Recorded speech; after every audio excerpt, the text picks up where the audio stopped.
안녕하세요. 올해 2026년 나노 & JKM 교육법인에서 준비한 교육과 입시에 관한 이야기. 일부에서는 현재 초등학생, 중학생 그리고 고등학교 2학년까지 즉 2028학년도 이후에 변화하는 대입에 따른 확실한 입시 전략을 주제로 오늘 강의를 준비를 했습니다. 저희 매년 이렇게 만나 뵙고 있는데 올해는 영상으로 찾아뵙게 되었고요. 올해 이 설명을 통해서 현재 지금 바뀌는 분위기와 여러 가지 입시 상황 이런 것들에 대해서 큰 틀에서의 방향성 잡고 차근차근 준비하실 수 있었으면 좋겠습니다. 올해도 역시 마찬가지 제가 진행하게 되었는데 저는 보통 입시 컨설턴트 하시는 분들을 가르치는 일을 하고 있고요. 이런 학부모 설명회를 통해서 벌써 지금 몇 년째 계속 찾아뵙고 있는데 그래도 작년에 그리고 재작년에 계속 보셨던 분들은 저도 오랜만에 보니까 반가우실 거라고 혼자 생각하면서 이 자료를 준비를 해봤습니다. 그래서 작년과 또 어떻게 달라졌는지 그리고 거기에 맞춰서 우리 학생들이 어떻게 준비하면 좋은지 물론 우리 선생님들께서도 잘 지도해 주고 계시겠지만 거기에 더 추가로 해서 부모님들과 우리 학생들이 큰 틀을 잡고 그 안을 채워나가는 그러한 시간이 되었으면 좋겠고요.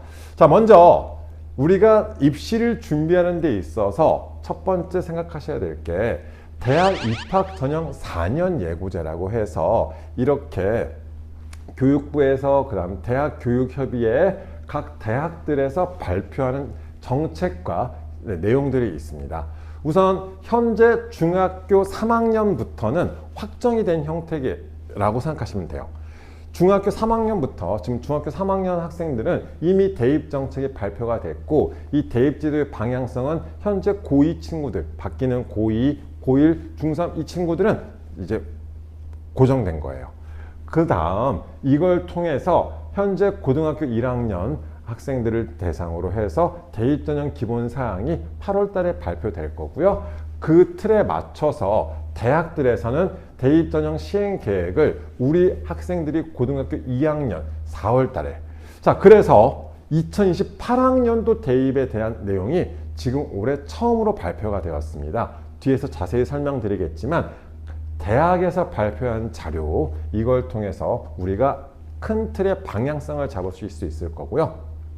그 다음 이 친구들이 이제 3학년이 되었을 때 내년 5월 달에 수시 모집 요강이 대학에서 우리 대학교에서 이 전형 계획을 바탕으로 이렇게 선발할 것입니다 라는 그 요강을 발표하게 됩니다. 자, 이런 대입 관련된 여러 참고 자료들을 확인하시면 좋은데 자, 현재 고등학생들 같은 경우는 꼭 확인을 하셔야 될 게 대학별 각 대학에서 발간하는 자료들이 있어요. 대학별 선행학습 영향평가 보고서 매년 3월 말에 전국의 모든 대학들에서 발표를 해야 되고요. 대학마다 그 전형을 준비하기 위한 학생부 전형 가이드북, 논술 가이드북, 전공 가이드북, 다양한 전형 가이드북들을 제작해서 배포하고 있습니다. 또한 대입 정보 포털 어디가라는 사이트가 있는데 그 대학 어디가라는 사이트에서는 전년도 수시 정시 입시 결과를 6월 초에 발표하게끔 홈페이지에 공지하게끔 되어 있고요. 현재 고등학교 1, 2학년 학생들 같은 경우는 자기의 성적들도 입력해 보면서 대략적인 라인을 잡으실 수 있을 거고요.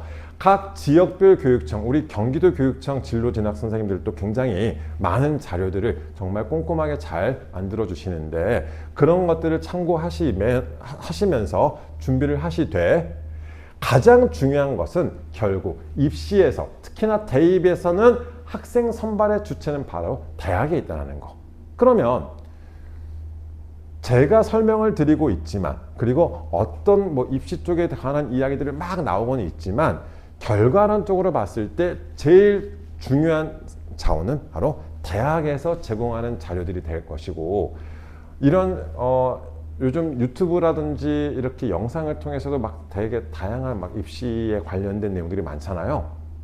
물론 그분들의 의견도 굉장히 중요한 의견들일 수는 있지만 저희는 단순하게 의견을 제시할 뿐입니다. 무슨 말이냐? 제일 중요한 것은 결국 대학에서의 자료를 보셔야 된다는 거죠. 대학에서 진행하는 설명회라던가 이런 것들에 대해서 한 번씩은 참석해 보시면서 그 대학이 어떤 전형을 어떻게 학생들을 선발하고자 하는지, 어떤 학생들을 선발하려고 하는지에 대해서 생각하셔야 되는 거, 여기에 대해서 한번 고민하셨으면 좋겠고요. 자, 2028학년도 대입의 변화. 자, 2022 개정 교육과정이 본격화되는 해입니다. 자, 고교 학점제가 시행되고 있고 선택형 교육과정이 점차적으로 확대가 되면서 특히나 요즘은 이제 문이과 계열 구분 없는 통합형 교육의 형태로 진행되고 있는데 본격적으로 진행되는 첫 해가 바로 내년이고요. 두 번째, 첫 수능. 자, 이 수능 자체가 올해를 마지막으로 해서 이제 선택 과목 자체가 폐지가 돼요. 즉 2028학년도부터는 모든 학생들이 계열과 상관없이 모든 학생들이 다 같은 수능을 치르게 됩니다. 문과든 이과든 전혀 상관없이 국어도 수학도 영어도 같은 문제를 치르게 되고요. 더불어서 추가로 이제는 사회과학도 역시 마찬가지 수능의 필수 과목이 되면서 뒤에서 다시 설명드리겠지만 국어, 수학, 영어, 한국사, 사회과학을 모두 다 같은 문제를 치르게 되는 그 수능으로 바뀌게 되는 첫 해가 되겠고요. 자, 고교 내신 성적 같은 경우도 현재 지금 고등학교 1, 2학년 학생들은 확인해 보셨겠지만 기존의 고3들과 달리 올해 고3들은 9등급 체제가 유지가 됐던 학생들이고요. 현재 고2 학생들부터는 5등급제로 숫자가 9등급에서 이제 5등급으로 완화되었고요. 그 다음 절대평가로 A, B, C, D, E와 상대평가 1에서 5등급을 같이 표기하게끔 돼 있는 이러한 형태의 대입으로 변화가 됐습니다. 자, 이러한 전체적인 판은 바뀌었지만 대학들에서는요, 수시하고 정시. 자, 수시하고 정시의 차이점은 모집 시기의 차이라고 생각하시면 좋겠고, 수시에서 선발하는 인원은 오히려 더 비율도 증가했고 인원도 증가한 이러한 모습으로서 자, 수시에서 더 많은 학생들을 선발한다, 이렇게 봐주시면서 그러면 우리는 어떻게 해야 될까요? 당연히 수시를 우선시 여기면서 수시 준비에 더 많은 신경을 쓰셔야 된다는 게 여기서 보여드릴 수 있는 결과고요. 대입 구조에 대해서 다시 한번 말씀을 드리면, 자, 모집 시기에 따라서 4년제 대학은 수시 모집과 정시 모집으로 구별할 수 있습니다. 자, 9월 달에 접수를 해서 12월까지 전형이 진행되는 게 수시 모집인데, 이 수시 모집 안에는 학생부 위주로 선발하는 학생부 내신 중심의 학생부 교과 전형과 서류 중심의 학생부 종합 전형, 논술 전형, 자, 이런 것들이 바로 수시 모집으로 진행되는 그러한 형태의 전형들이 될 거고요. 정시 모집에서는 수능 중심으로 학생들을 선발하는 이러한 형태의 틀은 바뀌지 않았다는 거. 자, 앞에서 여러 가지 변화가 있었지만 이런 입시의 큰 틀은 달라지지 않았습니다. 그 다음 더불어서 수시 모집의 비중이 더 증가하고 있는 추세라는 거, 여기까지 생각하셨다면 대학은요, 이러한 틀 안에서 대학이 학생들을 선발할 수 있는 방법은 크게 4가지로 분류할 수 있어요. 이거는 정해졌기 때문에 이거는 바뀌지 않았습니다. 바뀌지 않았기 때문에 이대로 생각하시면 되는데, 학생부 교과 전형이라는 것은 내신 성적을 중심으로 학생들을 선발하는 전형을 학생부 교과 전형이라고 이야기하는데, 이 학생부 교과 전형이 내신 성적을 100%로 선발하는 것도 있겠지만 지금 바뀌는 형태에서는 내신 성적과 함께 교과 정성평가, 일부 서류평가 혹은 면접 등을 덧붙이는 이러한 형태가 학생부 교과 전형이라고 생각하시면 되겠고, 두 번째, 자, 학생부 종합 전형 같은 경우는 우리 학생들의 학교생활 기록부, 이 서류를 바탕으로 진행하는 이 학생부 종합 전형 중심이 되고 있고요. 그 다음 논술, 별도의 논술 시험을 치르는 학생부 논술 전형, 그 다음 마지막 정시에서 주로 활용하는 수능 위주의 전형에 크게 4가지 전형으로 분류할 수 있어요. 대학들은 이 전형을 크게 4가지를 바탕으로 해서 전형을 만들어서 학생들을 선발하게 됩니다. 그 다음 우리가 대학 측에 제공하는, 우리를 증명할 수 있는 자료는 크게 3가지라고 보시면 돼요. 첫 번째, 내신 성적이 있겠죠. 두 번째, 학교생활 기록부가 있고요. 세 번째, 수능 성적이 있습니다. 자, 이렇게 생각하시면 됩니다. 입시가 바뀐다라고 했지만 크게 수시하고 정시라는 틀 자체는 바뀌지 않았고, 대학에서 전형을 설계를 할 때, 즉 대학에서 학생들을 선발을 할 때 이 네 가지를 벗어날 수는 없다는 거예요. 그러면 대학들은 각각 우리의 대학교에서는 학생부 교과 전형으로 선발할 수도 있고 학생부 종합으로도 선발할 수 있고 우린 논술을 안 볼 거야 라는 대학들도 있을 것이고, 서울대 같은 경우는 지금 서울대 같은 경우는 학생부 교과 전형으로 선발하지 않아요. 서울대는 학생부 종합 전형으로만 선발합니다. 서울대는 논술도 안 봐요. 자, 수시에서 서울대 같은 경우는 학생부 위주에서 학생부 종합으로만 학생들을 선발하고 있다. 자, 이렇게 대학마다 전형을 설계할 수 있다는 거, 혹은 어떤 대학은 학생부 종합 전형을 2개를 만들 수도 있고요. 전형은 결국 크게 4가지로 이렇게 구별될 수밖에 없고, 우리가 이것을 증명할 수 있는 자료, 우리를 증명할 수 있는 자료는 내신 성적과 학교생활기록부, 수능 성적, 이 3가지밖에 없다는 사실. 자, 그렇기 때문에 우리가 평상시에 내신 성적을 관리하고 학교생활 열심히 하면서 매 학기 말마다 자기의 서류에 대해서 관심을 가지면서 학생부를 점검하시고, 그 다음 꾸준하게 고3 때까지 수능 중심의 학습을 해 나간다면 나를 증명할 수 있는 자료가 더욱더 확실해지겠죠. 자, 우선 기본적인 방향 자체는요, 우리가 할 수 있는 거, 최선을 다하는 방법, 내신 성적 관리, 그 다음 학기마다 학교생활기록부에 대한 점검. 자기가 관심 가지지 않으면 누가 챙겨주겠습니까? 자기 거는 자기가 챙길 수 있었으면 좋겠고, 더불어서 마지막까지 최선을 다하는 수능 모의고사 준비, 이렇게 준비를 해 나가는 방향.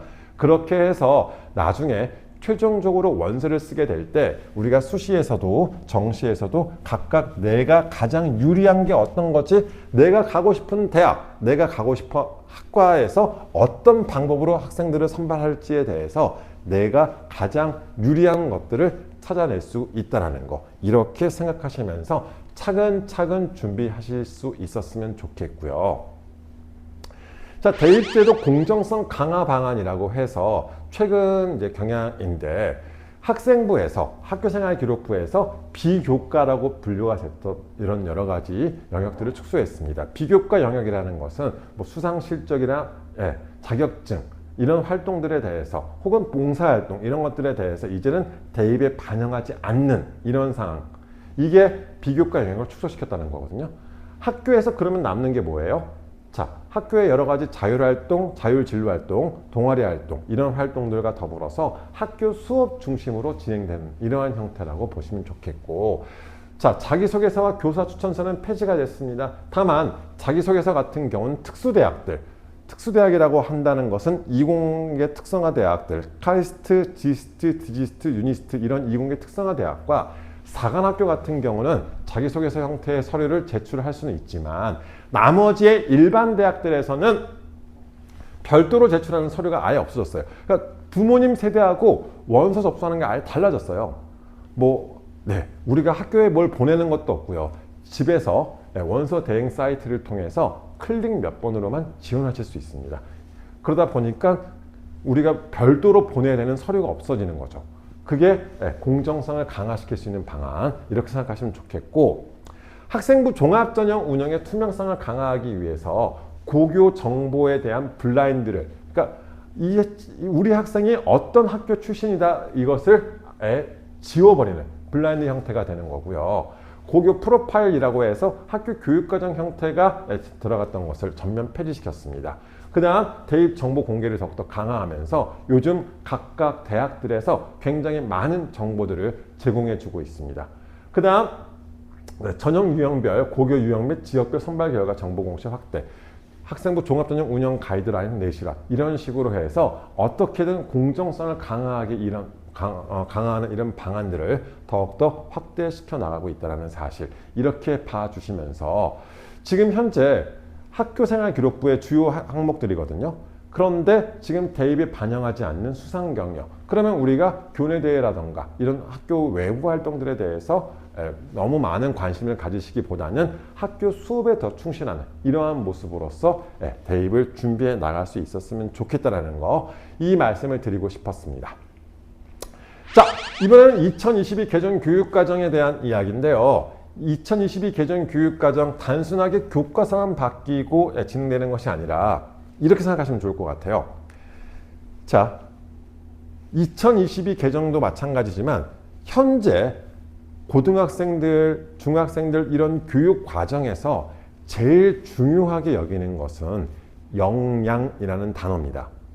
이 역량이라는 것 자체가 기존의 자기관리 역량, 지식정보 처리 역량, 창의적 사고 역량, 심리적 감성 역량, 의사소통 역량, 공동체 역량 이런 것들을 2015 때 핵심 역량으로 봤다면 2022에서도 마찬가지 자기관리 역량 그대로 진행되고요. 지식정보 처리 역량, 그 다음 창의적 사고 역량, 심리적 감성 역량 지금 다 그대로 진행되면서 의사소통 역량만 협력적 소통이라는 표현으로 바뀌었어요.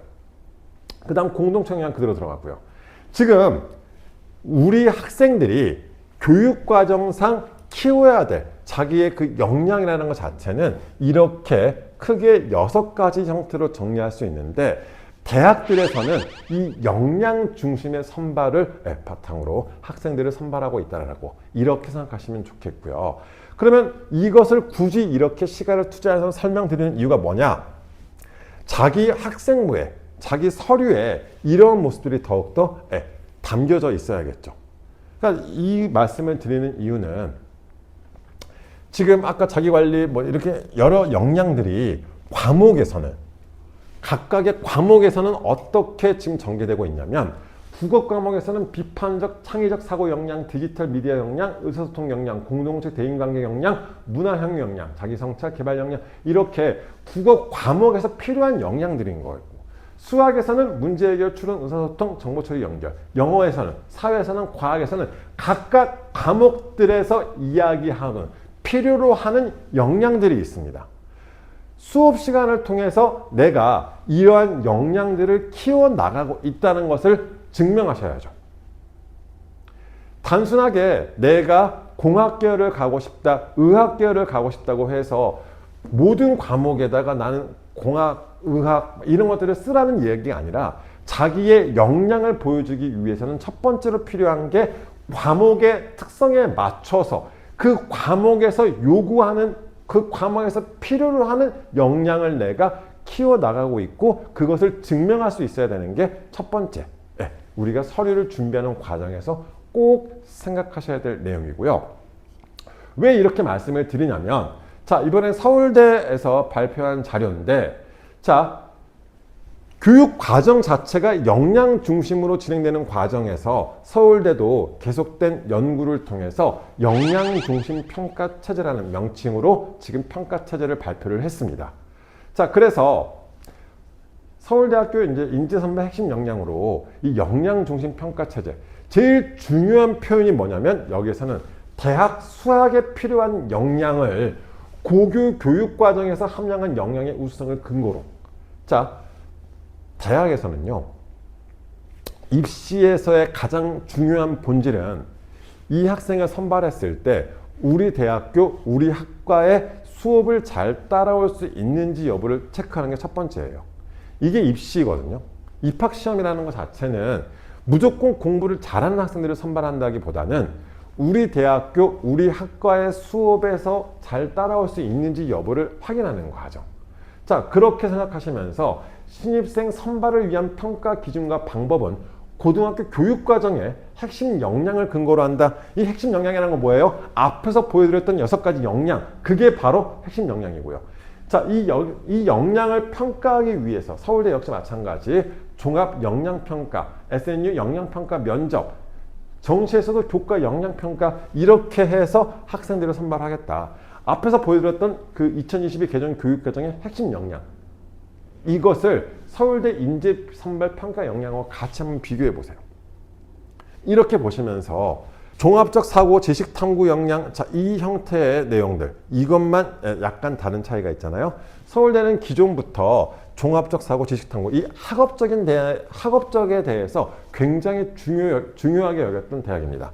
그러다 보니까 심리적 감성 이런 것들에 대한 이야기보다 오히려 지식정보 처리와 심리적 감성을 합쳐서 이것을 종합적으로 생각할 수 있는지 혹은 이 친구가 이 새로운 것을 알기 위해서 어떠한 준비, 어떠한 노력을 하고 있는지, 해왔는지를 평가하겠다. 이러한 형태가 될 거고요. 자, 그래서 기존의 서류평가라는 명칭 자체를 종합역량평가로 이야기하면서 종합적인 사고, 창의적 사고, 지식탐구, 자기관리, 그다음 협력적 소통 공동체를 크게 종합사고, 창의탐구, 공동체 역량의 형태로 정의를 했습니다. 자, 기존에 학업 역량, 학업 태도, 학업 외 소양이라고 명칭했었는데 이 명칭 자체를 종합사고 역량, 깊이 있는 지식을 잘 갖추고 분석적, 비판적 사고력 및 판단력을 보여주고 있는지, 창의탐구 역량으로서는 열린 태도와 유연한 사고 및 호기심을 바탕으로 주어진 지식을 다른 지식과 연계 확장하고 스스로 탐구 방법을 수립하여 문제를 해결해 나가는 능력이 나타나는가. 자, 이 두 가지를 중심으로 생각하셨으면 좋겠거든요. 왜 서울대 자료를 가지고 이렇게 말씀을 드리냐면 결국 교육과정과 함께 이 교육과정과 함께 하나의 평가의 기준을 만들어주고 있다고 생각하시면 좋을 것 같아요. 물론 뭐 서울대가 뭐 모든 대학의 뭐 으뜸이라고 표현 이건 아니지만 이런 방향으로 앞으로의 다른 대학들의 평가 방향도 비슷하게 나타나고 있거든요. 단순하게 부모님 세대 때 공부를 잘한다는 의미 자체가 이제는 이 역량을 어떻게 나타내고 있는가, 이 역량을 앞으로 어떻게 발전시키고 어떻게 성장해 나가고 있는지 이 형태로 달라지고 있다는 거. 기존에 저희가 설명을 이런 입시 설명회 같은 것들을 진행했었을 때 항상 부모님 세대와의 차이점에 대해서 말씀을 드렸었는데 부모님 세대 때와 정말 많이 달라졌어요. 그러니까 부모님의 기준으로 이 친구가 잘한다 못한다를 판단하시는 것이 아니라 이 친구를 어떻게 잘 만들어 나갈 수 있는지, 어떻게 잘 도와줄 수 있는지를 이제 생각하셔야 되거든요. 단순하게 성적이 잘 나온다는 거, 거기에서 끝나는 거는 부모님 세대 일이고요. 그러니까 공부를 잘한다는 기준 자체가 그냥 100점 받아와 이게 아니거든요. 이 과정에서 이 친구가 어떻게 생각하고 어떻게 받아들이고 어떻게 성장해 나가는지가 보여져야 된다는 거. 이것을 바로 역량평가라고 이야기할 수 있다는 거. 이것을 오늘 알아가셨으면 좋겠습니다. 자, 이렇게 많은 과목들이 있습니다. 역시나 부모님 세대와 많이 달라졌죠. 자, 우선 공통 과목이라는 것은 전국의 모든 고등학생들이 다 수업을 받아야 되는 그 필수 과목이라고 생각하시면 돼요. 이 과목들을 선택을 해서 이 과목들은 입학하면서부터 다 차근차근 다 이수하게 되겠고, 자, 일반 선택 과목과 진로 선택, 융합 선택의 여러 가지 앞으로의 학교 교육 과정에 따라서 자기가 희망하고 자기가 배우고 싶은 과목들을 자기가 스스로 선택해서 수업을 이수받게 되는 이러한 형태가 2022 개정 교육과정입니다. 선택 과목의 숫자가 굉장히 많아졌는데 여기에서는 우선 첫 번째 필요한 게 자기가 앞으로 공부하고 싶은 방향성에 대한 설정이 필요하겠죠. 그러니까 진로라는 말을 자기의 직업, 전공 이쪽으로 접근하시는 것이 아니라 어떤 방향으로 공부해 나가고 싶은지가 첫 번째. 자, 그런데 아직 결정 안 된 그런 학생들도 꽤 많잖아요. 진로에 대해서. 그러니까 우선 진로라고 했었을 때 너무 어렵게 생각하지 마세요. 그러니까 특정 직업에 대한 이야기가 아니니까 특정 직업으로 접근하는 것이 아니라 진로라는 것 자체는요. 이렇게만 생각하셔도 돼요. 첫 번째, 인문계열이냐 자연계열이냐. 자, 인문계열 같은 경우는 그냥 인문계열입니다. 더 이상 나눠지지 않죠. 두 번째, 자, 자연계열 같은 경우는 다시 자연계열 안에서 어떻게 해요? 순수 자연계열, 그 다음 공학계열, 그 다음 의학학계열, 이렇게 조금은 더 세분화되겠지만, 자, 지금 말씀드린 건 네 가지죠. 인문계열, 그 다음 자연계열 안에서 순수 자연계열, 공학계열, 의학학계열. 이 정도만 분류가 돼도 과목 선택하는 데 대해서는 큰 문제가 안 생깁니다.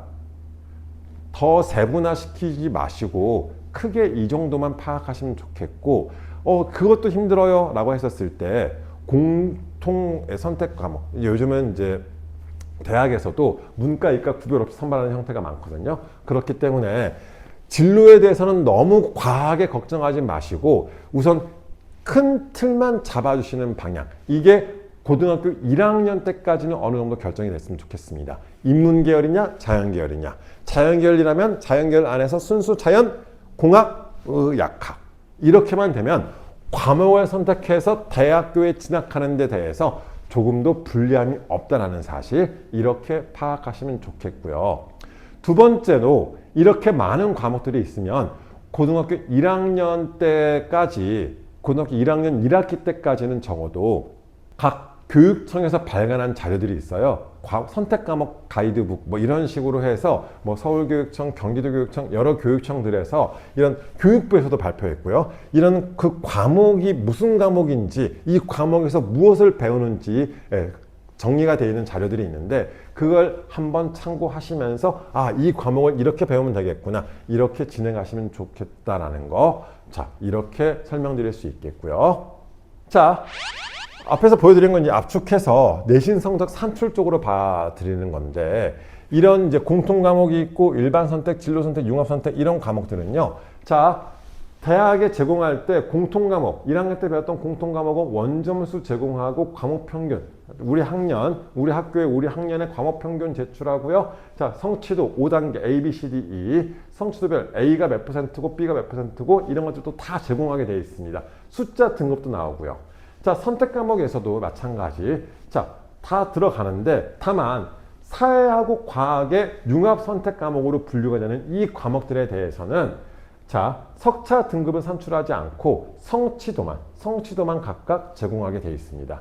자, 선택 과목에 대해서 이렇게 들어간다는 거. 자, 이 이야기거든요. 그러면 앞으로 과목을 선택할 때 있어서 내가 배우고 싶은 과목이 이런 데 있으면 여기에 대해서는 숫자 등급이 아니라 성취도만 들어간다는 사실 이렇게 해서 과목 선택을 하실 때 도움이 됐으면 좋겠고 나머지 과목들에 대해서는 숫자 등급까지 다 대학에 제공이 됩니다. 그렇게 해서 내신 성적을 산출하는 거고요.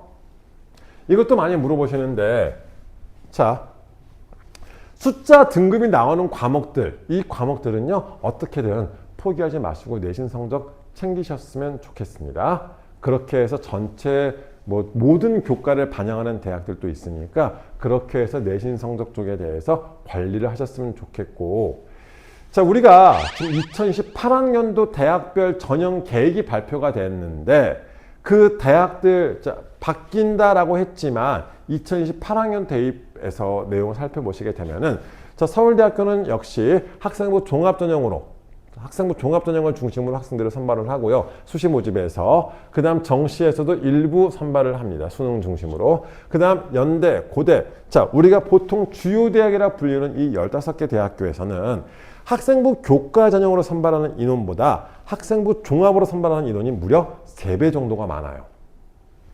내신 성적만 가지고 학생들을 선발하는 학교들의 숫자가 많이 줄어들었고 오히려 내신 성적만 가지고 선발하는 학교들은 지역의 대학들이 더 많다는 거.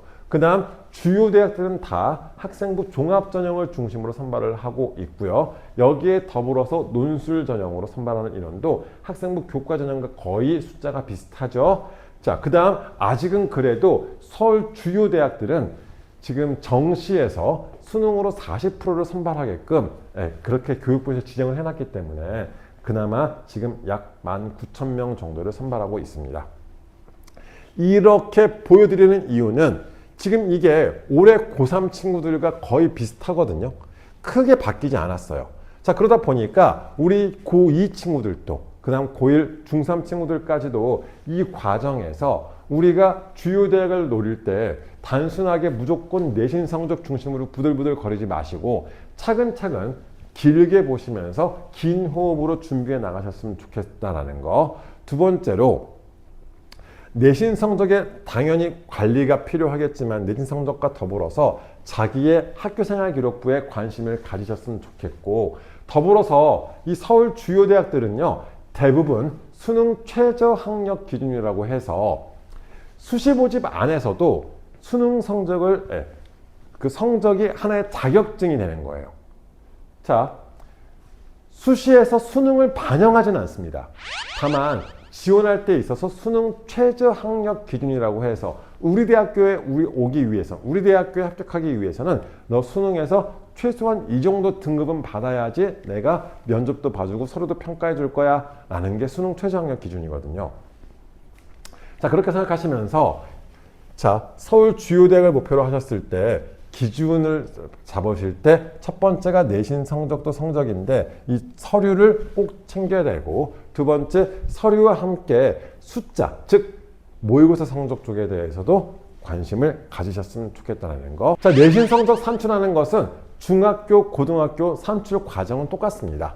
자, 교과별로 각 과목별로 수행평가와 지필평가를 통해서 교과 성적을 산출을 합니다. 자, 학교마다 약간 차이는 있겠지만 자, 경기도 같은 경우도 지금 서논술령의 비중도 증가했고 수행평가 비중도 굉장히 지금 증가시키고 있거든요.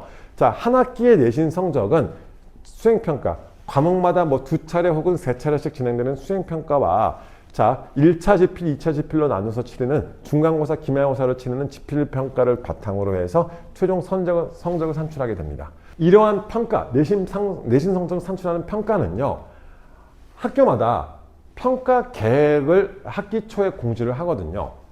지필평가를 몇 %로 해서 선택형, 논술형 혹은 서술형을 어떤 비중으로 하겠다. 수행평가는 각각 어떤 유형으로 어떤 식으로 배점이 돼 있고 몇 %를 반영하고 언제 하겠다. 그리고 수행평가를 정확하게 어떻게 평가를 하겠다까지 이 평가 계획서가 학기 초에 공지가 됩니다.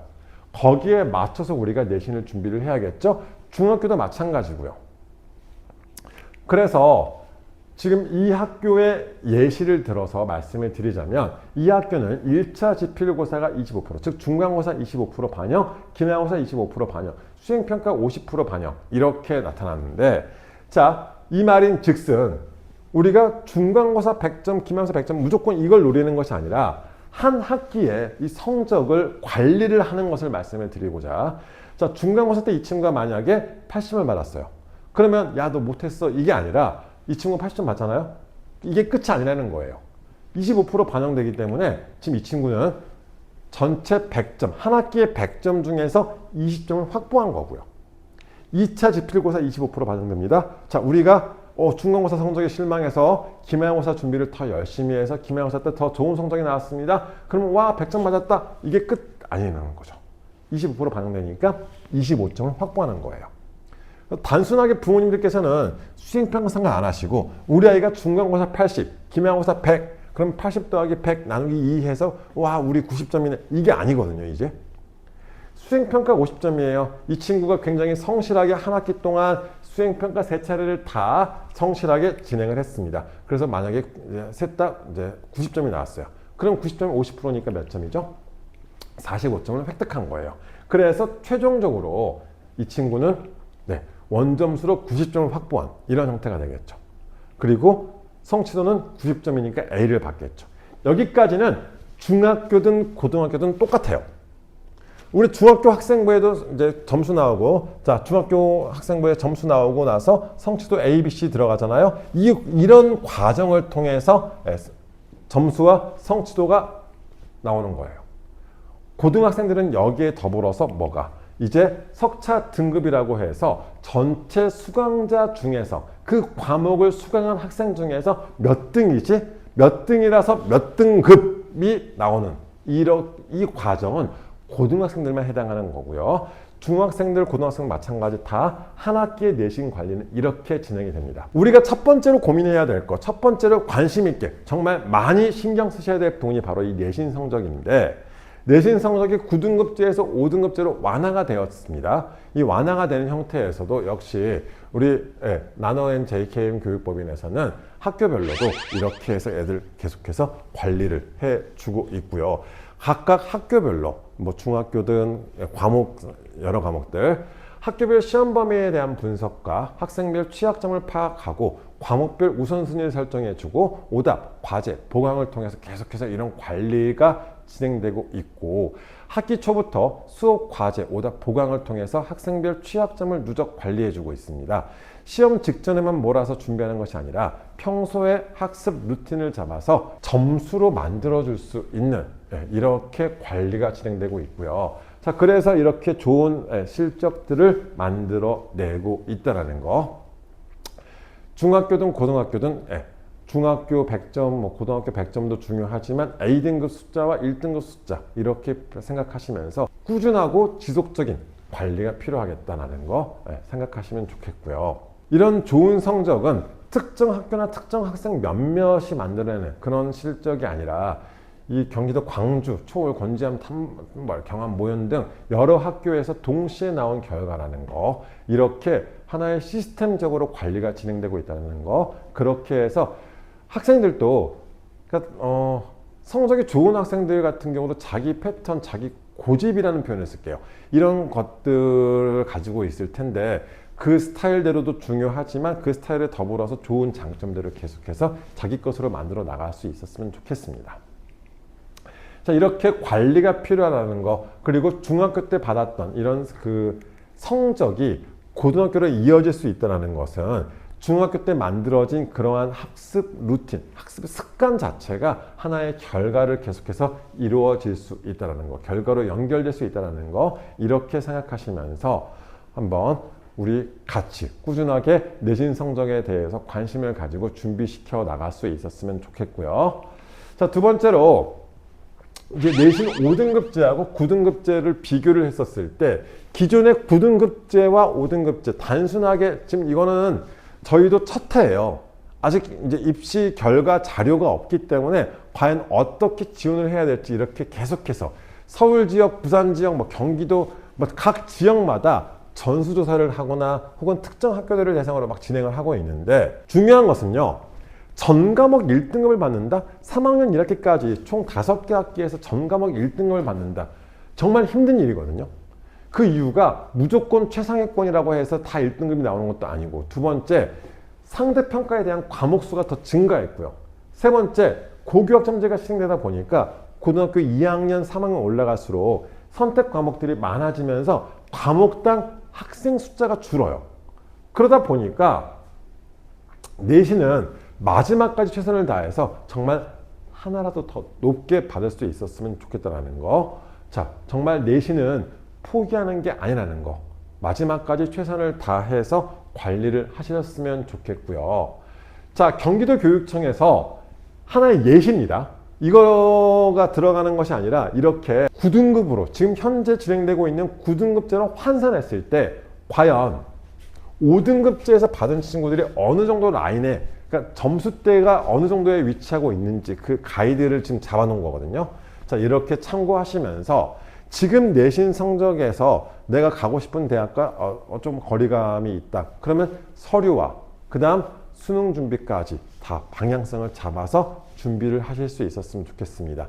다만 이게 교과 100% 전형으로 딱 떨어지는 것이 아니라 이제는 교과 성적 플러스가 되는 요소들이 되게 많거든요. 서류든 면접이든 여러 가지 요소들이 들어가기 때문에 이거를 하나의 기준으로 잡고 더 상향으로 준비하실 수 있는, 제발 내신은 마지막까지 포기하지 마시고 꾸준하게 마지막까지 최선을 다해서 준비하실 수 있었으면 좋겠습니다. 두 번째로 이러한 내신 성적을 바탕으로 해서 우리가 또 하나 이야기를 드릴 수 있는 게 학생부 종합전형에 대한 이야기인데, 이 학생부 종합전형에서는 서류평가적인 요소들, 자, 그런데 자, 우리가 주요 대학만 놓고 봤었을 때 지금 서울대 학업 역량, 학업태도, 학업의 소양이라고 표현을 쓰고요. 지금 이건 2015 개정 교육과정, 즉 올해 고3 학생들 기준이거든요. 이렇게 보셨을 때 부모님께서 많이 생각하셨던 전공 적합성 이런 표현을 쓰는 대학은 지금 한 군데, 동국대밖에 없죠. 진로 역량이라는 표현을 그나마 많이 쓰고 있고, 상위권 대학은 고려대는 자기개발 역량, 서강대는 성장 가능성, 성균관대는 탐구 역량, 자, 이런 표현을 쓰면서 진로에 대해서는 그렇게 많이 강조하진 않아요. 다시 한번 말씀을 드리지만 우리 학생들이 준비하는 과정에서 1순위로 생각해야 될 것은 자기의 학업적인 역량을 어떻게 보여주느냐. 나 공부 잘해요. 이걸 말로 떠나는 것이 아니라 나의 학업적인 역량, 너희 대학교에 너희 학과에 입학해서 내가 이렇게 공부를 할 것이라는 그런 형태. 자, 그런데 보시다시피 지역으로 내려갈수록 어때요? 지방거점 국립대학인 충남대를 예시로 하나 지금 넣어놨는데 학업적인 역량이 대부분이죠. 결과론적으로 말씀을 드리면 주요 대학들 뿐만 아니라 지역에 있는 대학들, 그리고 우리가 중상위권 대학이라고 표현하는 그런 대학들도 가장 관심 있게 보는 것은 학업적인 역량입니다. 그런데 학업적인 역량이라는 것은 뒤에서 또 설명드리겠지만 성적도 성적인데 그 성적을 바탕으로 이 친구가 어떻게 공부를 해 나가는지, 모르는 게 생겼을 때 어떻게 해소를 하는지, 이런 것들이 다 포함되는 형태거든요. 여기서의 오늘 또 다른 결론 중에 하나는 바로 학생부 종합전형에서 전공 적합성의 시대여 안녕, 이 표현은 이 성균관대학교 설명회 갔더니 이 표현을 그대로 쓰시더라고요. 그래서 저도 우리 학부모님들, 학생들한테 전달하고 싶어서 그대로 보여드리는 건데, 이제 전공 적합성에 매몰되지 마시고 이 친구가 어떤 방향으로 자, 의학학 계열을 가고 싶다 할지라도 꼭 거기다 의학 이걸 쓰는 게 아니거든요. 그럼 의학학 계열은 뭐예요? 우수한 학업적인 역량, 더 우수한 학업적인 역량을 보여주셔야죠. 자, 이런 식으로 진로 쪽에 대한 생각보다는 오히려 학업 역량을 더 강조하는 이러한 방향으로 학생부 종합전형을 생각하셨으면 좋겠고요. 그러면 진로는 어떻게 하느냐? 앞에서 설명드렸던 것처럼 각 대학에서는 이렇게 권장 이수 과목이라고 전공 연계 과목이라고 해서 각 대학들에서 발표를 다 했습니다. 우리 대학교에, 자, 서울대 같은 경우는 인문대학은 크게 문제가 없어요. 문과는 아무 과목을 다 자기가 선택해도 상관이 없습니다. 다만 자연과학대학, 공과대학 이런 자연 계열로 진학하기 위해서는 수학에서 기하와 미적분 2를 이수를 하고요. 과학 과목들은 이렇게 조금 더 세분화시켜서 우리 대학교의 물리학과에 오거나 공과대학에 진학하고 싶으면 그냥 고등학교 때 물리학을 이수를 해라. 물리학을 들어라. 자연과학대학, 자, 생명과학부나 사범대학 생물교육과 의과대학에 오고 싶으면 생명과학이라는 과목을 이수를 해라. 이러면은 전공 적합성 진로 영향 다 되는 거예요.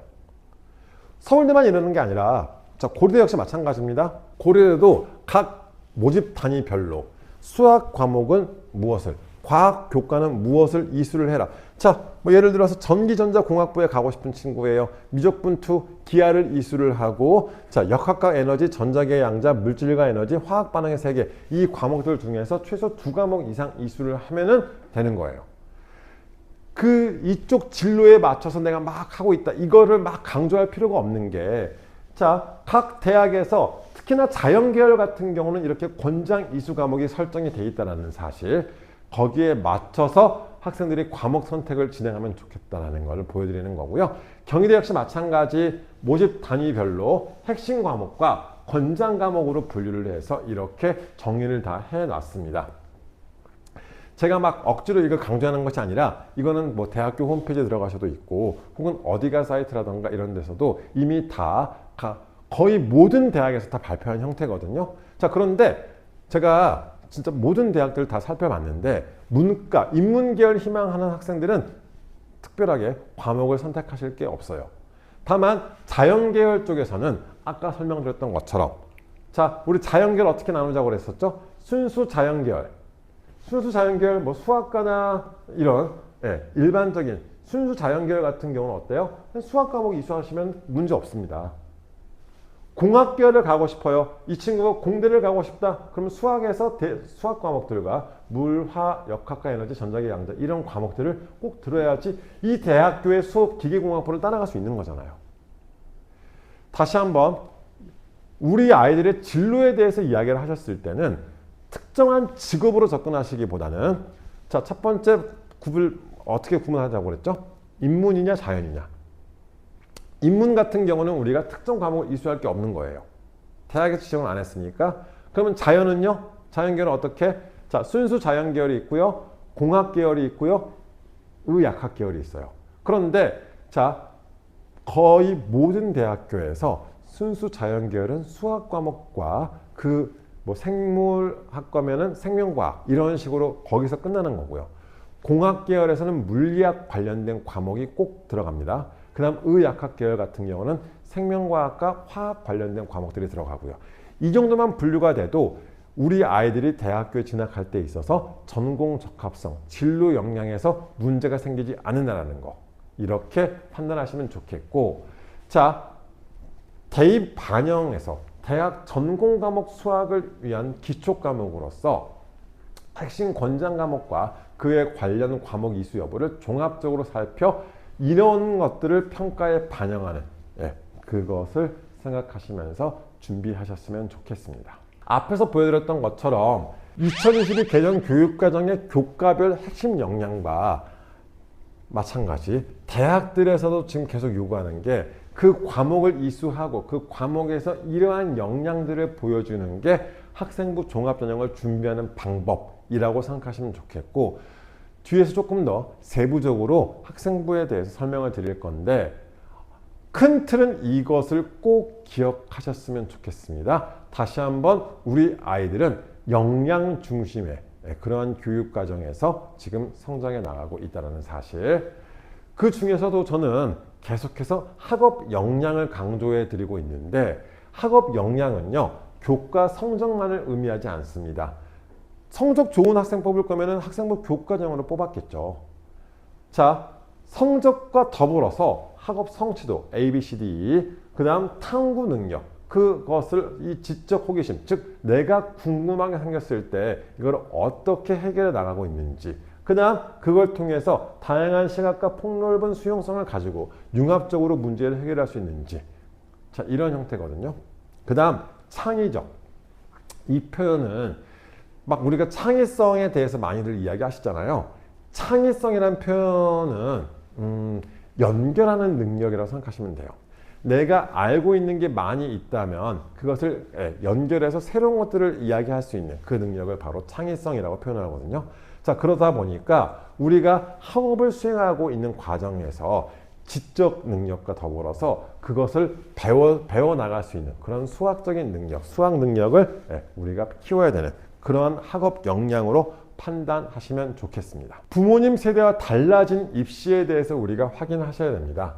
그래서 단순하게 결과만을 강조하기보다는 이러한 과정에서 이 친구가 이 역량들을 어떻게 키워나가고 있는지가 학교생활 기록부의 세부능력 특기사항과 창의적 체험활동 등 여러 가지 영역에 기재가 되어야지 좋은 학생부가 될 것이고요. 다시 한번 이 과정과 결과가 같이 평가가 진행된다는 사실, 이렇게 기억하셨으면 좋겠습니다. 자, 학생부 서류평가에 대해서는 자, 우선 이 아래 거부터 보실까요? 아래 자료를 봤었을 때, 자, 이제 서울대학교에서 그 컨퍼런스를 진행하면서 서울대학교는 사회복지학과를 졸업해서 사회복지사를 하려는, 즉 직업으로 접근하려는 학생보다 더 공부를 할 수 있는 학생, 즉 이제 표현 자체가 이렇게 된 건데, 우리가 대학교 입시를 준비하면서 학생부에 학생들이 자꾸 직업으로 접근하다 보니까 아예 이렇게 컨퍼런스에서 이야기를 드린 거예요. 자, 사회복지학과를 가기 위해서는 사회복지 관련 영어 논문을 읽어내기 위한 영어 어학 능력, 여러 통계 자료를 볼 수 있는 수학적 능력, 이런 것들이 더 필요하다고 보고, 이게 다 학업적인 역량이잖아요. 사회복지학을 한다고 복지기관 청소하고 봉사하고 이런 활동이 중요한 게 아니라 이 친구가 계속해서 공부를 할 수 있는 능력, 영어나 수학, 그러니까 의대를 가고 싶거나 혹은 뭐 다른 것들을 하고 싶다고 할지라도 그것에만 너무 매몰되기보다는 학업적인 역량을 더 보여줘야 된다는 것을 의미하고 있고요. 공학계열 지원자의 경우 공학 관련 동아리 활동도 중요하겠지만 공학 관련 동아리 활동에 집중하기보다는 자, 그 수업에서 적극적으로 얼마나 활동을 했는지 여기에 대해서 더 살펴본다, 이렇게 봐주시면서 한때 학교 선생님들께서도 마찬가지 학생부를 작성하실 때 정말 진로화된 세특, 이것을 많이 쓰셨거든요. 예를 들어서 의대에 가고 싶은 친구가 한국사 과목에 한국사의 세특을 봤을 때 막 조선시대 의사에 대해서 조사하고 막 이런 것들이 많았었어요. 그래서 그런 것들이 바로 이제 우리가 진로화된 세특이라고 표현하는데, 그것을 아예 배제하는 원칙을 가지고 있다는 표현까지 썼습니다.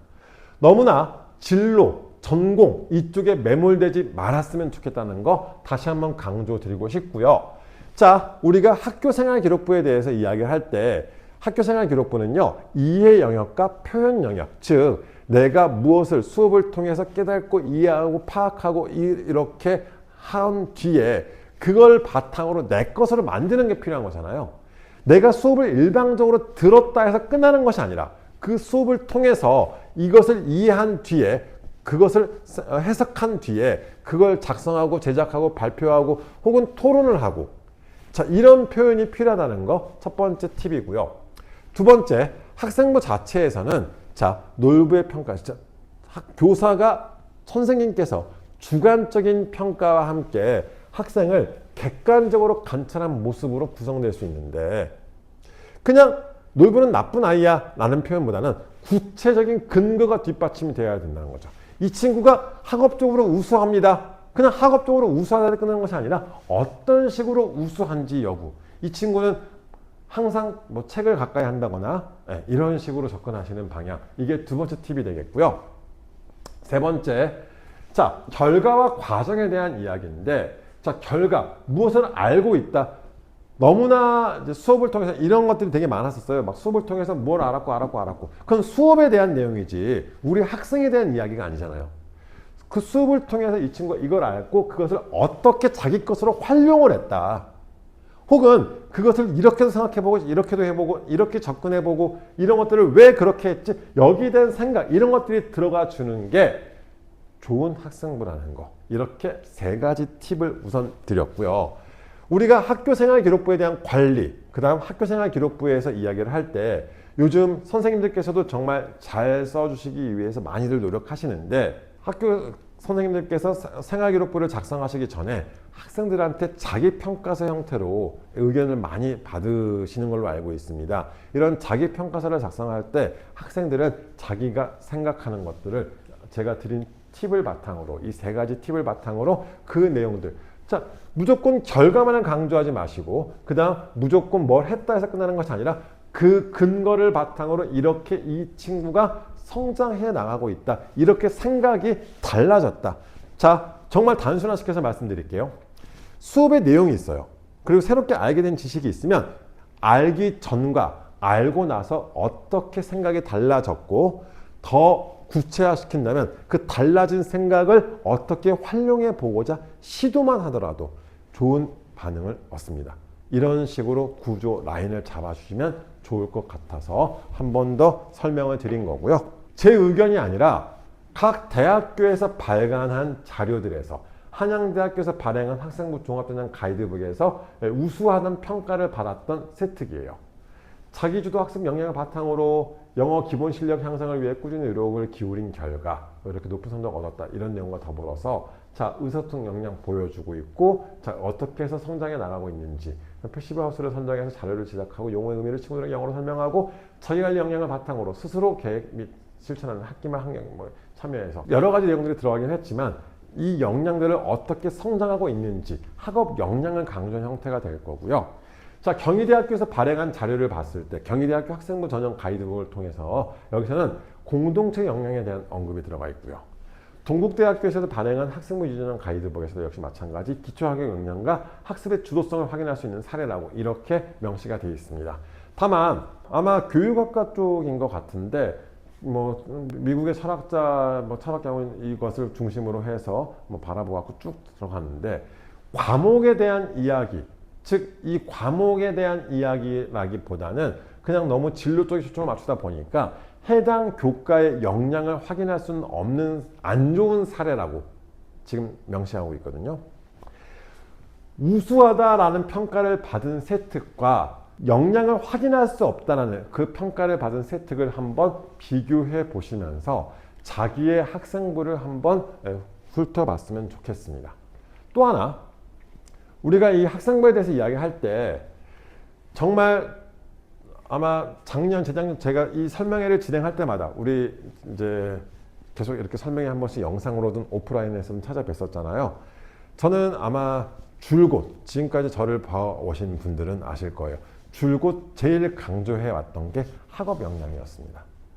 제발 학업적에 대해서 더 많이 신경 쓰시고 이 학업적인 역량을 더 많이 보여주세요라고 표현을 드렸었는데 학교생활기록부에서 수업에 참여하고 지적 호기심, 즉 모르는 게 생겼고 내 관심 분야를 어떻게 보여줄 수 있는지, 진로를 탐색하고 이것을 구체화하기 위해서 어떤 경험을 했었고, 자 언제 어떤 동기로 어떤 활동을 어떻게 수행해서 그 결과가 어떠했는지, 무엇을 알게 되었고 느꼈는지, 이 내용들 5, 6, 7개의 내용들이 들어가 있는 학생부, 이게 학업적인 역량을 보여줄 수 있는 그런 형태를 봐주시면 좋겠고, 그런데 모든 출발은요 이제 비교과 중심이 되는 것이 아니다 보니까 학교에서 가장 많은 우리 아이들이 학교 생활에서 가장 많은 비중을 차지하는 것은 결국 수업이잖아요. 수업 시간에 이 수업을 통해서 수업에서 주제를 선정한 뒤에 그 주제를 탐구하고 거기에 대한 결과를 바탕으로 이 친구가 어떻게 다른 방향으로 키워나가고 있는지, 이 과정들이 들어가 줘야 되는 거. 별도의 주제를 잡기 어려우면 수행평가의 주제도 괜찮습니다. 이런 것들을 통해서 이 친구가 이쪽에 대한 관심을 보여주는데, 그 관심을 통해서 이 친구가 어떻게 새로운 것을 익혀서 자기 것으로 만들었고, 그 자기 것으로 만든 것을 바탕으로 어떻게 더 활용해 보고는지, 이런 방향으로 생각하시면 좋겠습니다. 자, 또 하나의 팁을 드릴 건데, 학교생활기록부 평가 시스템이라고 해서 이제 모 대학에서 이런 식으로 평가를 진행한다라는 것을 좀 보여주는 자료인데, 여기에 대해서 드리고 싶은 말씀은 이게 중요하다는 게 아니에요. 이 대학교에 꼭 우리가 진학할 게 아닙니까? 그럼 뭐가 중요하냐? 저희도 이제 이러한 컨퍼런스라든지 이런 이제 여러 설명회나 이런 대학들에서 어떻게 선발하는지를 확인하거든요. 그런데 거기서 공통적으로 느낀 게 뭐냐? 공통적으로 다 이야기하고 있는 게, 우선 첫 번째, 가르쳐 준 것만 익히는 학생이 아니라 그것을 왜 배우는지를 알고자, 내가 이것을 왜 배우고 있고 이걸 통해서 어떻게 활용하고 있는지를 보여주는 거죠. 이게 우수한 평가를 받았던 첫 번째 사례. 두 번째, 자기가 생각한 것을 글로 표현하거나 논리적으로 전달, 즉 우리가 수업 시간에 배운 내용들을 바탕으로 보고서를 쓰거나 혹은 친구들과 토론 활동을 했다. 그런데 거기에서 자기 생각한 바를 어떻게 표현하고 어떤 근거를 제시하면서 그것을 논리적으로 전달할 수 있는지. 세 번째, 어떤 특정 결과물, 우리 친구들이 막 논문을 쓰고 이런 게 아니잖아요. 어차피 논문이라는 표현 자체도 학생부에 기재가 안 되기 때문에, 자, 정답을 찾고자 끊임없이 노력하는 그 끈기를 가지고 노력하는 모습들, 혹은 다른 사람을 이해시키거나 설득하고자 했었을 때 논리나 근거나 같은 말이죠. 자, 근거를 통해서 그것을 보여주고자 하는 학생. 그 다음 역시 독서, 지식 습득 기반 독서에 익숙한 학생. 모르는 게 생겼을 때 책을 찾아보거나 혹은 책을 통해서 어떤 새롭게 알게 된 지식을 수업과 연결을 시킬 수 있는 능력, 이런 것들이 다 좋은 평가를 받았던 사례들이었습니다. 경기도 광주에 우리 설명회를 들어주시는 우리 친구들한테 여러 가지 팁을 다 드리고 싶었는데, 너무나 많은 팁들보다는 그냥 확실한 것들, 꼭 필요한 내용들을 중심으로 말씀을 드리는 거니까 이거는 꼭 기억해 두셨으면 좋겠고, 학생부라는 것 자체는 나의 기록이에요. 나의 성장 기록이라는 표현을 쓰는데, 개별성이 필요하다, 즉 학생의 모습이 보이는 세특이 우수한 평가를 받았다는 것, 여기까지 기억하실 수 있었으면 좋겠습니다. 그러면서 역시 다양한 사례들을 보여드리고 있는데, 문제풀이 수업에서 학생이 우수했구나, 학생의 수직적, 즉 레벨이 우수하다는 것을 보여주는 그러한 사례로 생각하시면 좋겠고요. 두 번째, 수업에서 여러 활동들을 했었던 그런 내용들, 이 수업의 우수성을 강조하는 모습인데, 여기서는 학생의 개별성이 조금 더 들어갔으면 좋겠지만, 자, 이것도 우수한 내용이었었고, 자, 학생의 강점을 가장 잘 보여주는, 자, 뭐 여러 책들을 통해서, 자, 소재적 공통성이 있는 책을 또 연결해서 자기만의 내용을 찾아냈고, 독자가 어떤 생각을 들어갔었고, 여기에 대한 근거를 어떻게 제시했고, 이런 내용들이 다 우수한 세특으로서 평가를 받았습니다. 별개의 내용이 아니라 계속 공통적으로 말씀드리고 있는 게, 수업에서 출발을 하고 수업을 통해서 내가 어떤 주제를 바탕으로 어떻게 이 지식을 습득을 했고 그 지식을 바탕으로 어떻게 표현을 하는데 이 표현하는 과정 속에서도 근거가 무엇이고 이런 것들이 다 복합적으로 다 들어가 있는 자 이게 500자 안에 이 내용들이 들어가 줘야 되는 게 우수한 세특이다 이렇게 생각하시면 좋겠습니다. 세특에 대해서 이야기를 할 때 우리가 고등학교 3학년 1학기 때까지 정말 많은 과목들을 배우잖아요. 그런데 이 세특 과목별 세부능력 특기사항이 다 따로 놀면 그것도 이상한 학생인 거죠. 오히려 하나로 묶일 수 있는 이런 요소가 필요한데 저희가 이제 학생들을 지도하고 이렇게 학생부에 대해서 이야기를 드릴 때 가장 많이 활용하는 게 책이에요. 독서를 싫어하는 대학은 없었습니다. 지금 서울대학교 같은 경우도 독서에 대해서 계속 강조하고 있고 책을 읽으며 수업 시간에 배운 지식 체계를 확장을 하고 책을 읽으며 새로운 관점에서 사고하고 다른 사람의 목소리에 귀 기울여보는 모습 등을 통해 한 사람의 사유가 점점 더 풍성해지는 과정이라는 표현을 쓰고 있고요. 많은 대학들에서 독서는 학생의 모든 학습과 성장의 기본으로 평가를 합니다. 단순하게 그 책을 나열하기보다 이것도 생각하시면 돼요. 학교생활기록부의 독서활동 목록은 대입에 반영되지 않습니다. 그렇다고 대학이 책을 싫어하는 건 아니에요. 그러다 보니까 우리는 학생부의 다른 항목들, 창의적 체험활동 영역이나 교과, 세부능력 특기사항에 이런 책들을 통해서 이 친구가 어떻게 성장하고 있는지를 계속 넣고 있는데 역시 마찬가지 경희대학교 학생부 종합전형 가이드북에 수록된 사례인데 이렇게 어떤 책을 읽고 그 책을 통해서 이 친구가 어떻게 보고서를 작성을 했고 거기에 대해서 실패라는 키워드를 확인하고 회복 탄력성 제고를 목적으로 이렇게 조사를 하고 여러 가지 방향성을 제시하는 이런 활동들 또 하나 세특에서도 마찬가지 수업을 통해서 원서가 가진 성질을 왜 변화시킬 수 없는지에 대한 의문을 가지고 이에 대한 궁금증을 해결하기 위해서 이런 책을 읽고 독서 탐구 활동을 통해서 어떤 내용들을 가지고 또 거기에 대한 의문을 질문하고 이렇게 해서 계속해서 성장해 나가는 모습들을 보여주는 거죠. 이렇게 말씀을 드리면 정말 많은 분들께서 물어보세요. 그럼 어떤 책을 읽어야 되느냐? 특정한 책을 읽은 학생보다는 능숙한 독서 역량이라는 이런 표현을 쓰더라고요. 이거 역시 마찬가지 제 의견, 제 생각이 아니라 서울대학교에서 나왔던 말인데 우리가 그 대학교 추천도서 필독서라는 표현을 씁니다. 그런데 물론 그 대학교에서 필독서로 지정을 하고 추천도서로 권장하기는 하지만 그 책을 읽었다고 합격하는 것도 아니고 그 책을 읽지 않았다고 불합격하는 것도 아니고요. 다만 그 책을 어떻게 활용하는지가 제일 중요하거든요. 그러다 보니까 저희가 이제 책을 추천을 드릴 때는 우선 첫 번째가 수업에서 출발하게끔 그 수업과 연관을 시킬 수 있는 책을 많이 추천드리고 있고요. 두 번째, 책의 제목들 그리고 유명한 책을 많이 추천드려요. 유명한 책이 중요한 이유는 뭐냐면 이 친구가 이 책을 읽었다고 우리가 학생부에 써놨어요. 어떤 책을 읽었다고 학생부에 써놨는데 만약에 그 입학사정관 선생님이 우리 아이를 평가하는 입학사정관 선생님께서 모르는 책이다. 유명하지 않은 책을 읽으면 그럴 수도 있잖아요. 그러면 그 선생님들이 우리 아이를 위해서 그 책을 읽어주지 않습니다. 어떤 의미인지 아시겠죠?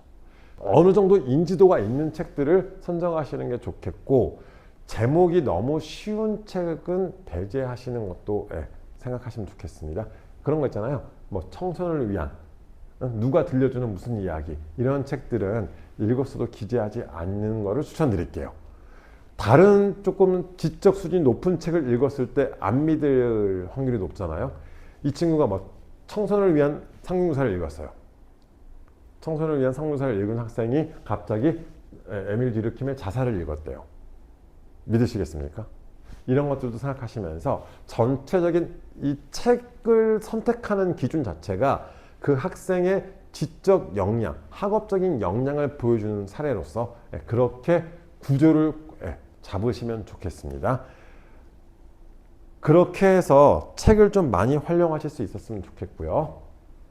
그 다음 활동의 연계성이라는 표현. 그러니까 이게 이렇게 생각하실 수 있어요. 특정한 주제에 관심을 가지고 있는 친구라면 그 과목에서 끝내는 것이 아니라 그 과목 외에도 여러 방향에서 다 같이 뭐 효소라는 것에 관심을 가지고 있는 친구라면 수학 1과목에서 미적분, 확률과 통계, 생명과학, 화학, 물리학 등에서 각각 이걸 연결시켜 볼 수가 있잖아요.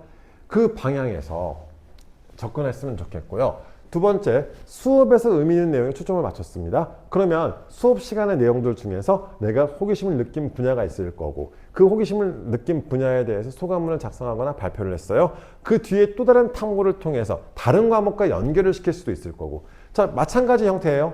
자, 이런 방향으로 해서 혹은 수업에서 연결이 끝나면 창의적 체험활동, 뭐 자율활동이나 혹은 동아리활동을 통해서 다시 연결을 시킨 뒤에 그걸 다시 수업으로 연결시킬 수 있는 그러니까 이게 내 이야기라는 거. 내가 고등학교 1학년 때부터 3학년 1학기 때까지 많은 과목을 배우고 학교에서 다양한 활동들을 하면서도 내 관심 분야에 대해서 내가 계속해서 호기심을 가지고 해결해 오고 있다라는 거. 그래서 대학에 가서도 계속해서 이렇게 공부를 하겠다는 거. 이런 방향으로 가이드를 잡으시면 좋겠습니다. 역시 이제 한양대학교 자료인데 여기서 이야기한 것처럼 우리의 학생부는요. 한 명의 선생님께서 작성해 주시는 것이 아니라 여러 선생님들께서 작성을 해주시는 다수의 관찰자가 서술한 그 역량을 서로 비교를 해서 평가를 하겠다는 게 대학의 입장이거든요.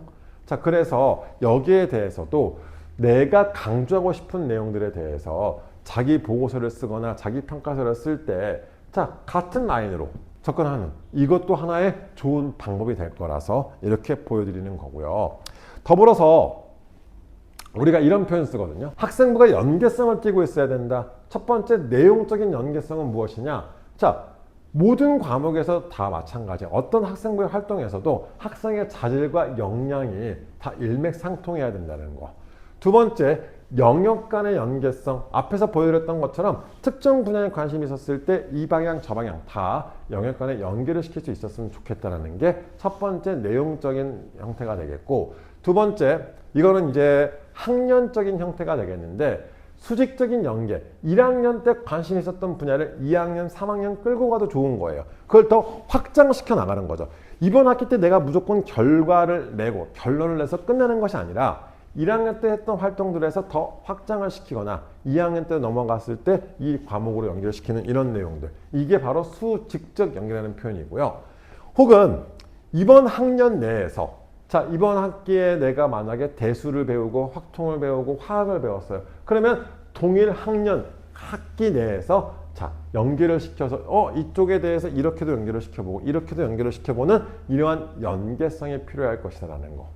자, 이렇게 우리가 할 수 있는 학생부 관리가 여러 가지가 있습니다. 그 중에서도 저는 지금 내용과 이 영역 간의 연계성과 수직, 수평적인 연계성에 대해서 말씀을 드리는 건데 이거를 전부 다 나의 이야기로 만들어서 묶어줄 수 있으면 정말 좋은 학생부가 나오더라고요.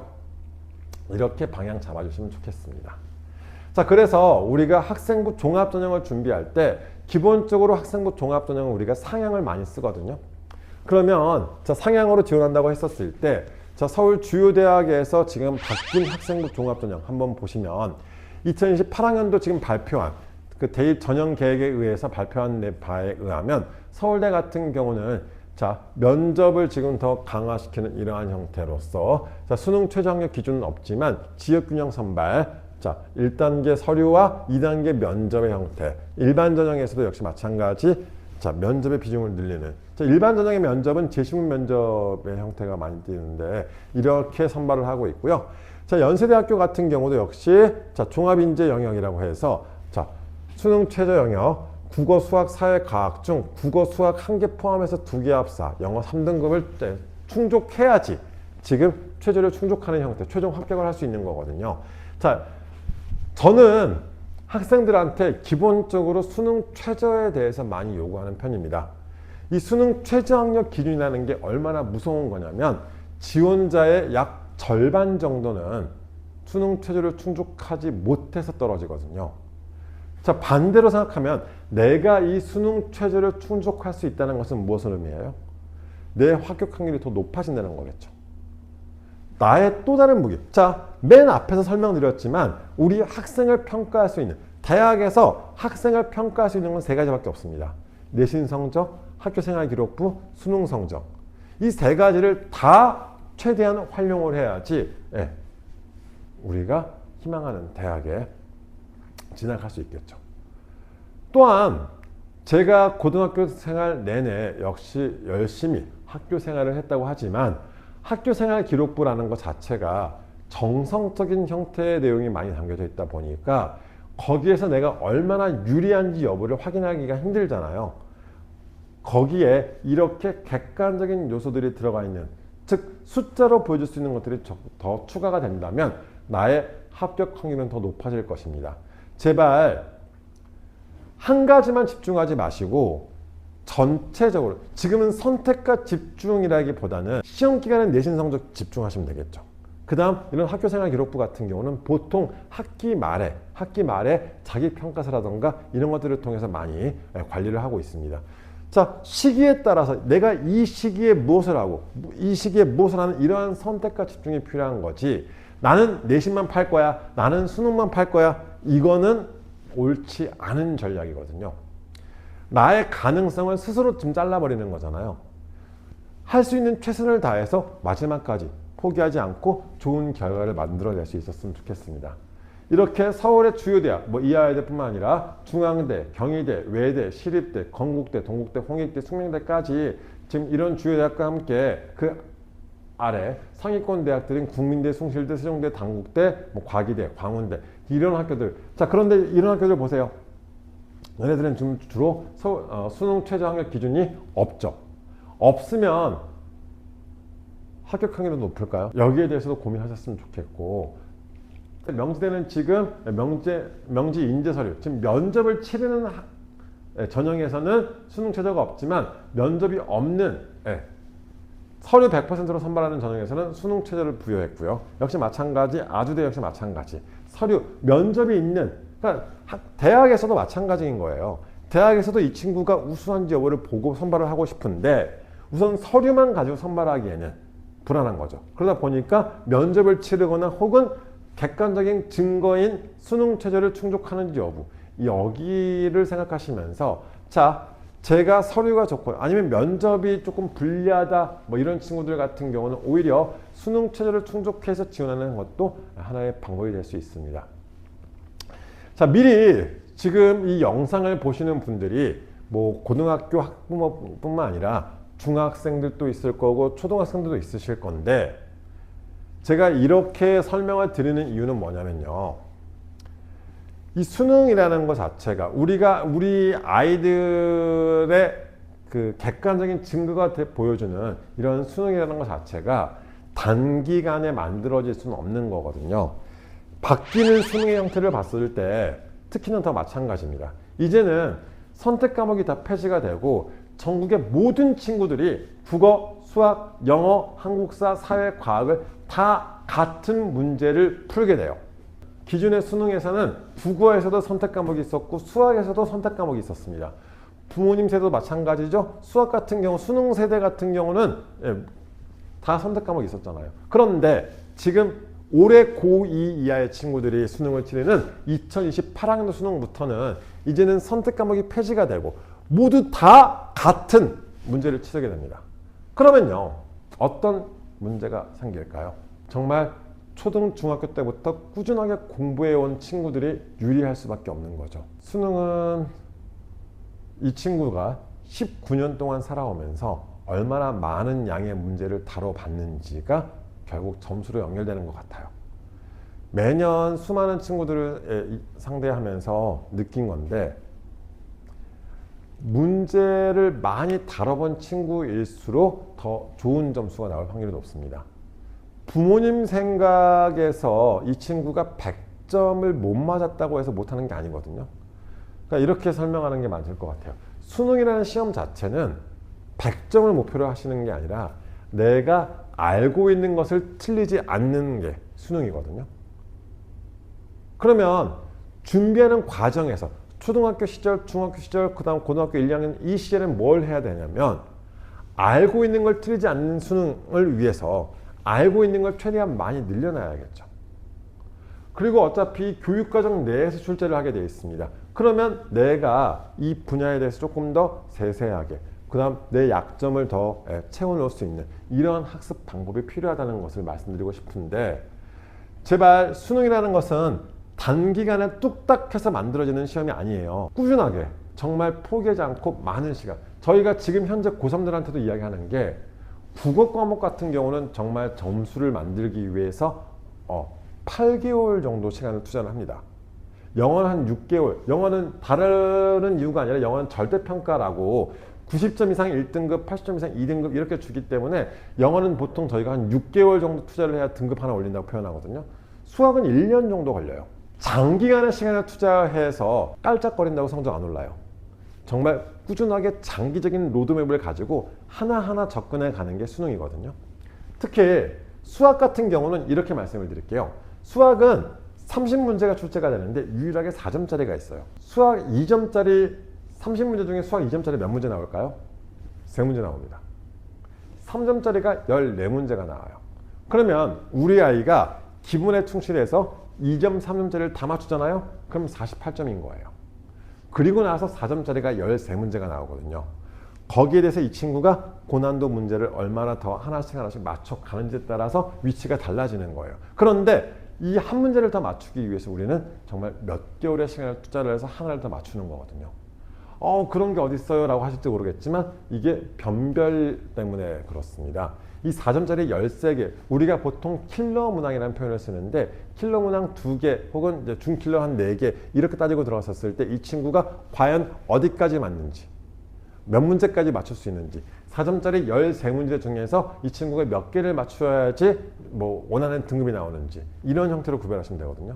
수능 영어부터 하나 말씀을 드리면, 수능 영어는 절대평가로 만들기 때문에 나만 잘하면 돼요. 내가 저학년 때부터 많은 어휘를 익히고 다양한 지문들을 다뤄보면서 영어력을 키우신다면, 영어 능력을 키워나간다면 원하는 점수를 만들어낼 수 있을 거고요.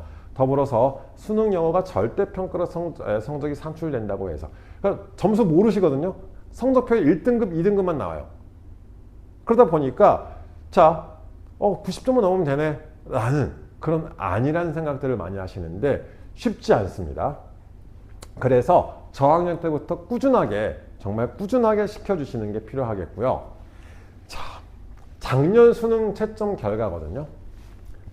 국어가 작년에 되게 어려웠었어요. 자, 국어 영역 작년에 만점자가 전체 인원 중에서 261명이 만점이 나왔습니다. 이게 의미하는 게 뭘까요? 우리가 100점을 목표로 막 하다 보니까 너무 힘든 거예요. 학생들한테도 이게 점수 잘 안 나오거든요. 그럼에도 불구하고 너 왜 100점이 안 나와? 라고 이야기하시는 순간 이 친구들은 정말 턱이 너무 높아지고 너무 힘든 거예요.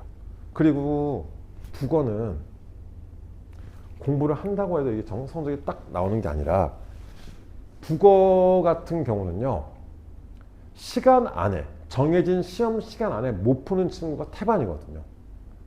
그 이유 중에 하나가 결정적으로 문해력 차이가 크고요. 그래서 초등학교, 중학교 때 같은 경우는 국어를 공부시킨다는 것 자체는 이 친구의 어휘력부터, 그러니까 이 생각하시면 돼요. 우리가 영어학원 보내시잖아요. 영어학원에서 기본적인 숙제는 뭐예요? 영어학원의 기본 숙제는 단어 외우기예요. 그런데 왜 국어를 무시하실까요? 국어 역시 마찬가지. 국어 성적이 안 나온다고 고민하시지 마시고, 국어 성적이 안 나오면요, 이 친구 단어부터 다시 외워야 돼요. 영어학원 보내시면서 일주일에 단어 몇 개씩 외우면서, 그러니까 성적이 나오는 거고. 이 친구 국어 성적이 안 나와요? 네, 단어를 몰라서 그래요. 어렸을 때 책 많이 안 읽은 친구일수록 더더욱. 그래서 초등학교 때는 제일 좋은 게 작은 국어사전 찾아보는 연습하는 거. 이 국어사전 위력이 세거든요. 그런데 우리나라 지금 현재 아마 초등학교 5학년 때 국어사전을 배우고 더 이상 국어사전을 쓰지 않습니다. 그러다 보니까 학생들이 어휘 쪽에서 많이 힘들어하는 거고요. 중학교 올라가면서 책을 더 안 읽게 되면서 더 표현력도 떨어지고 독해거든요.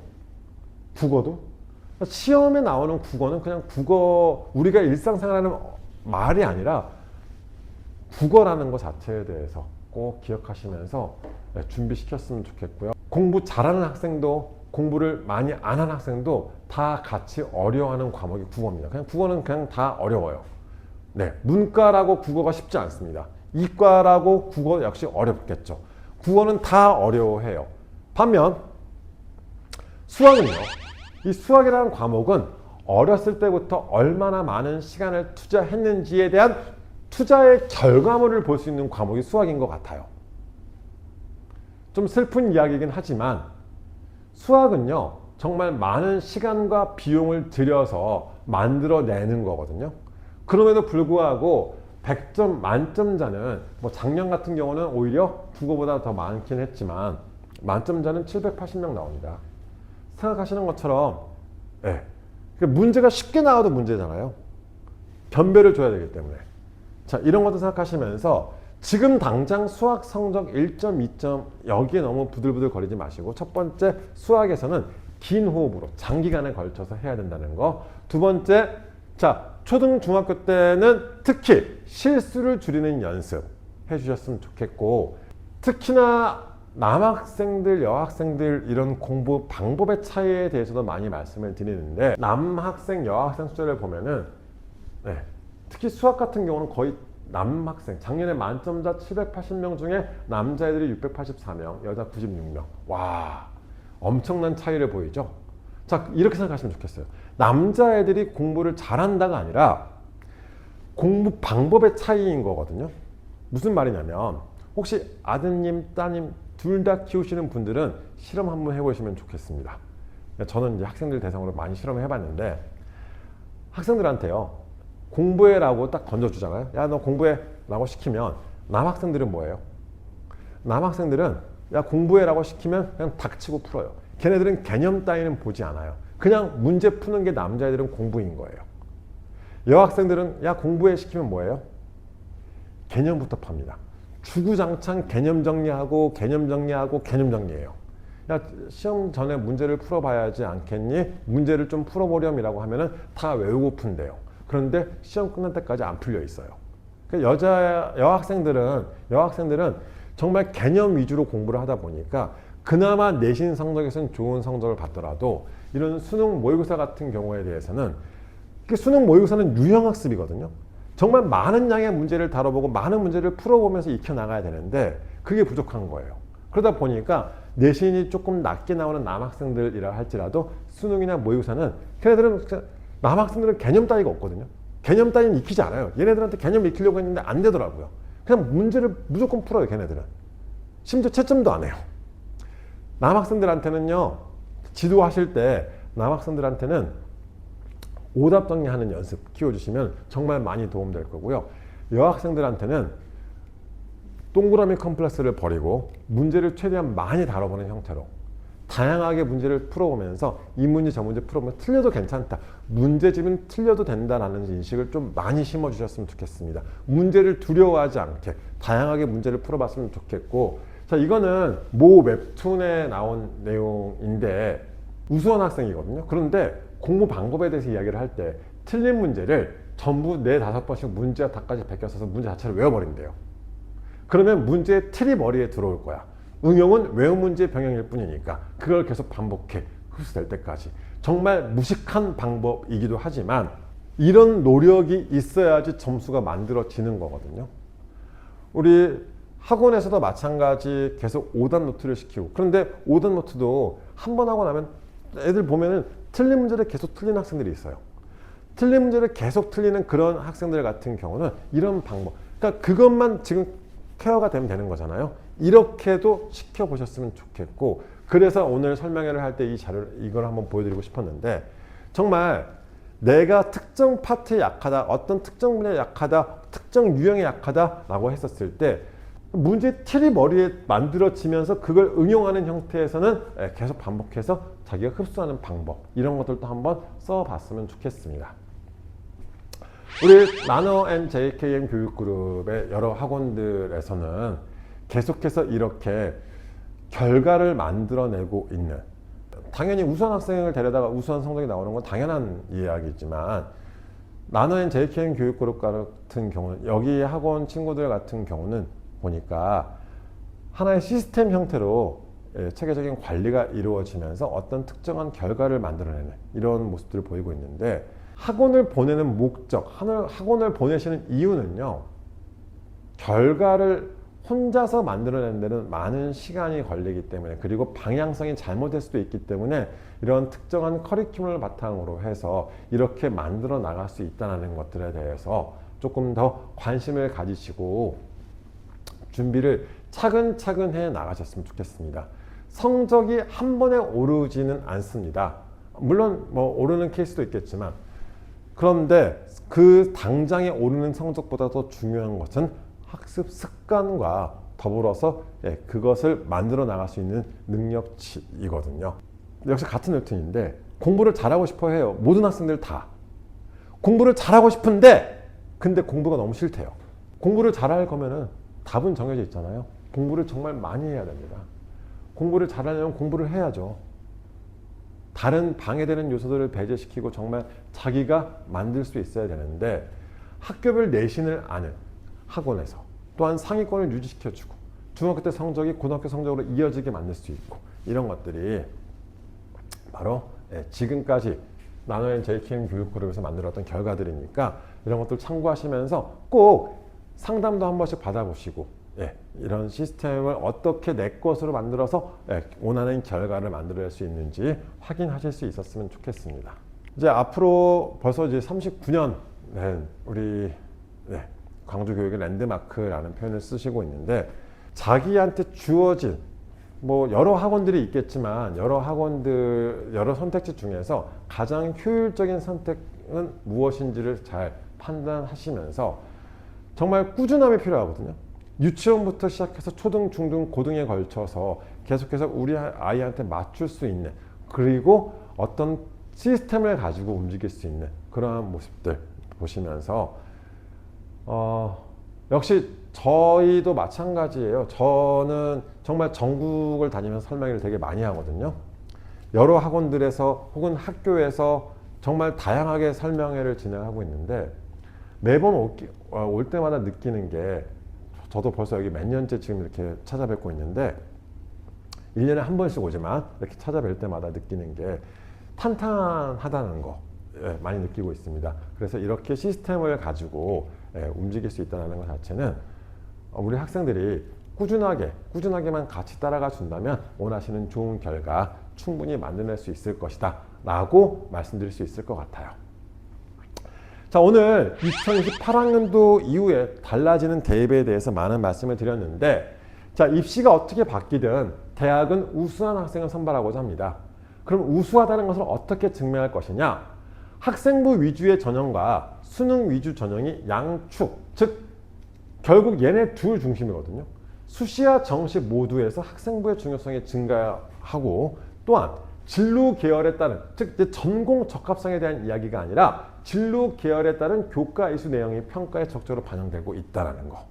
그 다음, 자, 학업적인 역량은 결국 수능 최저학력 기준에서 수시에서 변별력을 확보해 주는 게 수능. 수능은 선택이 아니라 이제는 기본적인 학업 역량을 검증한 수단. 자, 이렇게 생각하시면서 나는 수시파야, 정시파야 이런 표현 쓰지 마세요. 내가 대학을 어떻게 하면 더 잘 갈 수 있을까? 내가 원하는 학교, 학과를 가기 위해서는 어떻게 노력해야 될까? 여기에 대해서 고민을 했으면 좋겠습니다. 제가 준비한 자료는 여기까지이고요.